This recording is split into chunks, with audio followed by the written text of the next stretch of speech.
Movie की शुरुआत Russia के जंगल में एक विला से होती है जहां गैरी एंजॉय करने आया था, लेकिन उसे क्या पता था कि उसकी मौत भी पीछे पीछे वहां आ गई है।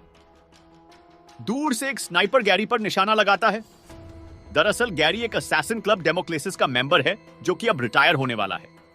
रिटायरमेंट के टाइम उन्हें बहुत ज्यादा रकम पेंशन के तौर पे दी जाती है। उसी पेंशन के पैसे को बचाने के लिए गैरी को मारने के लिए डेमोक्रेसिस के दूसरे असैसिन आए थे।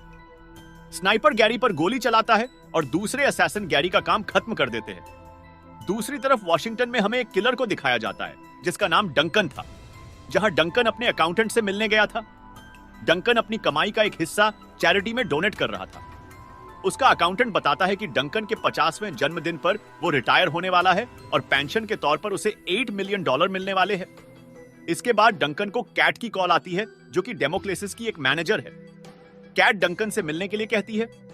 डंकन से मिलने पर कैट उसे एक आदमी को मारने के लिए कहती है जिसके बदले में उसे $2 मिलियन मिलेंगे। आदमी एक रशियन असैसिन है जो कि बहुत खतरनाक है, लेकिन डंकन उस काम को करने के लिए मना कर देता है और वहां से चला जाता है। अब डंकन मोंटाना शहर में आता है। रात को डंकन खूब शराब पीता है और सोने की कोशिश करता है, लेकिन उसके पिछले पाप उसे सोने नहीं दे रहे थे। अगले दिन डंकन देखता है कि उसके सामने के घर में एक महिला रहने आई है जो कि लकड़ियां काटने की कोशिश कर रही थी, पर काफी कोशिश करने के बाद भी उससे लकड़ियां नहीं कट रही थी। अब महिला अपने घर से चली जाती है और शाम को आती है तो सारी लकड़ियों को कटा हुआ देखकर चौंक जाती है। डंकन दूर से ही महिला को देख रहा था। दूसरी तरफ डंकन को कैट के बहुत सारे मैसेज आ रहे थे। डंकन कैट को कॉल करके बताता है कि वो उस आदमी को नहीं मारेगा। इसके बाद हमें कैट को ब्लूट के साथ दिखाया जाता है।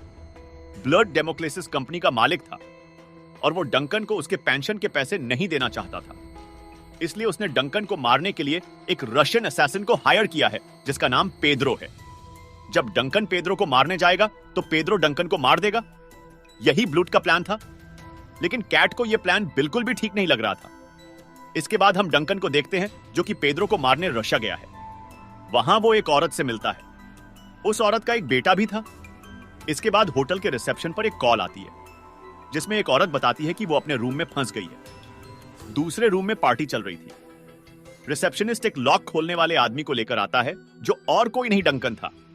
डंकन ड्रिल करके लॉक खोलने लगता है। ड्रिल की आवाज सुनकर पेद्रो गुस्से में बाहर आ जाता है जो कि साथ वाले कमरे में पार्टी कर रहा था। अब डंकन बिना कुछ बोले पेद्रो की बॉडी में कीलें ठोक देता है और उसे पिकासो की पेंटिंग बनाकर दीवार पर लटका देता है। डंकन को वहां पता चलता है कि पेद्रो को उसे मारने के लिए हायर किया गया था। डंकन पेद्रो से उसे हायर करने वाले का नाम पूछता है, लेकिन पेद्रो उसे कुछ नहीं बताता। इसके बाद डंकन पेद्रो को खत्म कर देता है। काम खत्म करने के बाद डंकन कैट को कॉल करके पूछता है कि क्या उसका कॉन्ट्रैक्ट अभी भी चल रहा है। कैट के यहां कहते ही डंकन उसे पेद्रो की तस्वीर भेजता है और $2 मिलियन ट्रांसफर करने के लिए कहता है। डंकन कैट से कहता है कि पेद्रो को उसे मारने के लिए भेजा गया था। अगर इसमें कैट का कोई हाथ है तो उसके लिए ठीक नहीं होगा। अब डंकन रूम में से उस रशियन और उसके बेटे को निकालता है। डंकन की पिकासो से भी बेहतरीन पेंटिंग देखकर दोनों मां बेटा डर जाते हैं। डंकन उस रशियन को बहुत सारे पैसे देता है। बदले में रशियन भी उसे रिटर्न गिफ्ट देती है और डंकन को उससे कभी ना मिलने के लिए कहती है। दूसरी तरफ डंकन की धमकी से कैट की फटकर 4, 5, 6 हो गई थी। कैट ब्लूट के पास जाती है और उसे बताती है कि डंकन ने पेद्रो को मार दिया है और अब उसे अपने पैसे चाहिए। अगर उन्होंने पैसे नहीं दिए तो डंकन को पता चल जाएगा कि उन्होंने ही पेद्रो को उसे मारने के लिए हायर किया था। अब ब्लूट पैसे देने के लिए मान जाता है और साथ ही डंकन को मारने के लिए अपने असैसिन भेजता है। हिल्डा अपने साथियों के साथ डंकन के अकाउंटेंट के पास पहुंचती है और उससे डंकन के बारे में पूछती है। कोई जवाब न मिलने पर हिल्डा अकाउंटेंट का अकाउंट क्लोज करके सारी फाइल्स ले लेती है। दूसरी तरफ डंकन एक स्टोर पर था जहां कैमिल स्टोर ओनर को बता रही थी कि कोई उसके घर में लकड़ियां काटकर चला जाता है। तभी दरवाजे में एक आवाज होती है जिसकी वजह से कैमिल डर जाती है। दरअसल कैमिल हर चीज से ही डरती थी। दूसरी तरफ असैसिन डंकन के फ्लोरिडा वाले घर पहुंचते हैं जहां सिंडी को एक बुढ़ा आदमी मिलता है।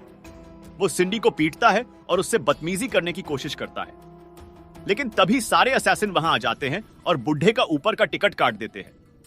वहीं दूसरी तरफ डंकन कैमिल से एक रेस्टोरेंट में मिलता है जहां उनके बीच पहली बार कुछ बात होती है। कैमिल को जंगली जानवरों की तस्वीरें खींचना अच्छा लगता था। वो डंकन को कुछ तस्वीरें दिखाती है। इसके बाद कैमिल डंकन से उसकी जॉब के बारे में पूछती है तो डंकन कहता है कि अब वो रिटायर हो गया है। पहले वो लोगों की लाशों को एक देश से दूसरे देश ले जाने का काम करता था, जिसके चलते वो 99 कंट्रीज घूम चुका है। अब कैमिल डंकन को बच्चों के साथ उसका एक्सपीरियंस शेयर करने के लिए कहती है। डंकन कहता है कि उसे बच्चों से बात करना नहीं आता, लेकिन अगले ही पल हम डंकन को स्कूल में देखते हैं, जहां वो बच्चों को खुखरी चलाना सिखाता है। डंकन बच्चों के सवालों का जवाब देता है, साथ ही उसे अपने किए हुए कत्लों की याद आ रही थी। दूसरी तरफ असैसिन अभी भी डंकन को ढूंढ रहे थे। तभी हिल्डा कुछ चैरिटी चेक्स को नोटिस करती है जो कि डंकन ने किए थे। इनसे उसे डंकन के बैंक का पता चल जाता है। इधर डंकन कैमिल को एक गन गिफ्ट करता है ताकि वो अपनी सुरक्षा कर सके, लेकिन कैमिल कहती है कि उसे गन चलाना नहीं आती। अब डंकन कैमिल को गन चलाना सिखा रहा था, लेकिन कैमिल शूट नहीं कर पाती और फिर से रोना शुरू कर देती है। यहां हमें पता चलता है कि कैमिल एक लाइब्रेरी में काम करती थी, जहां लाइब्रेरियन ने उसके साथ बदसलूकी की थी। कैमिल कहती है कि वो उसका पता लगाकर उसे मार देना चाहती है। इसके बाद कैमिल डंकन से पूछती है कि क्या उसने कभी किसी को मारा है। डंकन कहता है कि उसे नहीं पता। अब असैसिन्स को डंकन मिल चुका था और वो उसका पीछा कर रहे थे। रास्ते में डंकन को एक औरत दिखाई देती है जिसकी कार खराब हो गई थी। ये और कोई नहीं, सिंडी थी। सिंडी डंकन से मदद मांगती है, इसलिए डंकन सिंडी को लेकर अपने घर आ जाता है, जहां सिंडी डंकन से कहती है कि उसके दोस्त उसे कल सुबह यहां से ले जाएंगे। रात में सिंडी डंकन को सेड्यूस करती है। स्नाइपर निशाना लगाता है, लेकिन गलती से गोली सिंडी को लगती है। अब डंकन एक एक्स से सिंडी को मार देता है। हिल्डा अपने साथियों के साथ डंकन के घर में घुस जाती है, लेकिन वहां उसे सिर्फ सिंडी की लाश मिलती है। डंकन वहां नहीं था। डंकन स्नाइपर के पास जाकर उसे भी मार देता है और स्नाइपर से घर की सब लाइट्स नष्ट कर देता है। तभी वहां एक किलर आता है जो कि डंकन पर बहुत सारी गोलियां चलाता है, लेकिन वो डंकन नहीं, उसी का साथी था। अब डंकन पीछे से उस किलर को भी मार देता है। हिल्डा फ्रीजर के पीछे छुपी हुई थी, लेकिन डंकन सिनपर से उसे भी खत्म कर देता है। आखिर में डंकन कैमिल के घर जाता है, जहां उसे पता चलता है कि असैसिन कैमिल को ले गए हैं। कैमिल को बचाने के लिए डंकन अपने दोस्त से मदद मांगने जाता है, लेकिन उसका दोस्त उसे धोखे से बेहोश कर देता है। जब डंकन की आंख खुलती है तो वो ब्लूथ को अपने सामने देखता है। ब्लूथ डंकन से कहता है कि वो डंकन को इतनी आसानी से नहीं मारेगा। डंकन के जन्मदिन के लिए अभी भी 4 दिन बाकी है। वो उसे तब तक टॉर्चर करेगा और आखिर में वो उसे मारेगा। ब्लूथ डंकन के शरीर पर बहुत सारे कट्स लगाता है, लेकिन ब्लेड टूट जाती है, जिससे गुस्सा होकर ब्लूथ डंकन की एक आंख निकाल देता है। अब डंकन काफी कमजोर हो गया था, लेकिन वो हार नहीं मानता। डंकन अपने पेट से टूटी हुई ब्लेड निकालता है और अपनी जंजीरें खोल देता है। अगले दिन जब गार्ड्स डंकन को देखने आते हैं तो वो सभी को बहुत बुरी तरह मारता है। गार्ड्स के चिल्लाने की आवाजें सुनकर ब्लूथ डर से कांप जाता है और डंकन को मारने के लिए और गार्ड्स भेजता है, लेकिन भाई कहां मानने वाला था। डंकन सभी को मारकर वहां से निकल जाता है। अब डंकन को अपनी दोस्त जैस्मिन मिलती है। डंकन उससे उसका फोन मांगता है और कैट को कॉल करता है। डंकन कैट से कहता है कि वो उसके बदले कैमिल को जाने दे। जैस्मिन डंकन को अपने घर ले आती है और उसकी हालत सुधारती है। दर्द को कम करने के लिए जैस्मिन डंकन को पेन किलर देती है। थोड़ा ठीक होने के बाद डंकन कैट को कॉल करता है और उसे मिलने के लिए एक फैक्ट्री में बुलाता है। कैट बहुत सारे असैसिन्स के साथ वहां पहुंचती है। कैट डंकन से कहती है कि अब वो यहीं मरेगा। जवाब में डंकन कैट से कहता है कि अगर वो अपनी जान बचाना चाहती है तो वहां से चली जाए, लेकिन कैट डंकन को हल्के में ले रही थी। डंकन लेजर बीम्स से सारी ऑटोमेटिक मशीन गन्स चलाता है जो कि उसने पहले से ही वहां लगा रखी थी, जिसकी वजह से कैट और सारे असैसिन मारे जाते हैं।